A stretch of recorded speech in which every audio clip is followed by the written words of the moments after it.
തിരുവനന്തപുരം വർക്കലയിൽ 2 വയസ്സുകാരനെ അതിക്രൂരമായി കൊലപ്പെടുത്തിയ കേസിൽ അമ്മയ്ക്കും കാമുകനും ജീവപര്യന്തം തടവ്.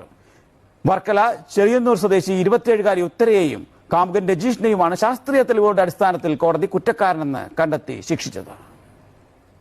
2018 ഡിസംബർ 15-നാണ് 2 വയസ്സുകാരൻ ഏകലവ്യൻ അമ്മയുടെയും കാമുകന്റെയും കൈകളാൽ ദാരുണമായി കൊല്ലപ്പെട്ടത്.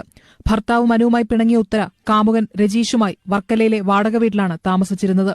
മിക്ക ദിവസങ്ങളിലും മകനെ ഉത്തര മാരകമായി മർദ്ദിച്ചിരുന്നു. സംഭവ ദിവസം രാവിലെ ശ്വാസതടസ്സവും ശാരീരിക അസ്വസ്ഥതകളുമായി ആറ്റിങ്ങൽ താലൂക്ക് ആശുപത്രിയിൽ എത്തിച്ചപ്പോഴേക്കും കുട്ടി മരിച്ചിരുന്നു. കുട്ടിയുടെ പോസ്റ്റ്മോർട്ടം റിപ്പോർട്ടിൽ ആന്തരിക അവയവങ്ങൾക്ക് ക്ഷതം സംഭവിച്ചതായും വാരിയല് പൊട്ടിയതായും കണ്ടെത്തിയിരുന്നു. കുട്ടിയുടെ ശരീരമാസകലം ക്ഷതവും കണ്ടെത്തിയിരുന്നു. ഇത്രയും പൈശാചികവും ക്രൂരവുമായ പീഡനം ഏറ്റുവാങ്ങിയ ശരീരം മുൻപ് പോസ്റ്റ്മോർട്ടം ചെയ്തിട്ടില്ലെന്ന ഡോക്ടറുടെ മൊഴിയും കേസിൽ വഴിത്തിരിവായി. തങ്ങൾക്ക് ഒരുമിച്ച് താമസിക്കാനായി കുട്ടിയെ ഒഴിവാക്കുന്നതിനു വേണ്ടി കൊലപ്പെടുത്തുകയായിരുന്നുവെന്ന് ഇവർ പോലീസിനോട് സമ്മതിച്ചിരുന്നു. കൊലപാതകം നടത്തിയതിന് ജീവപര്യന്തം തടവും 50,000 രൂപ പിഴയും, കുട്ടിയെ ഉപദ്രവിച്ച കുറ്റത്തിന് ജുവനൈൽ ജസ്റ്റിസ് ആക്ട് പ്രകാരം 2 വർഷം തടവും 50,000 രൂപ പിഴയുമാണ് ഇരുവർക്കും ശിക്ഷ ലഭിച്ചത്.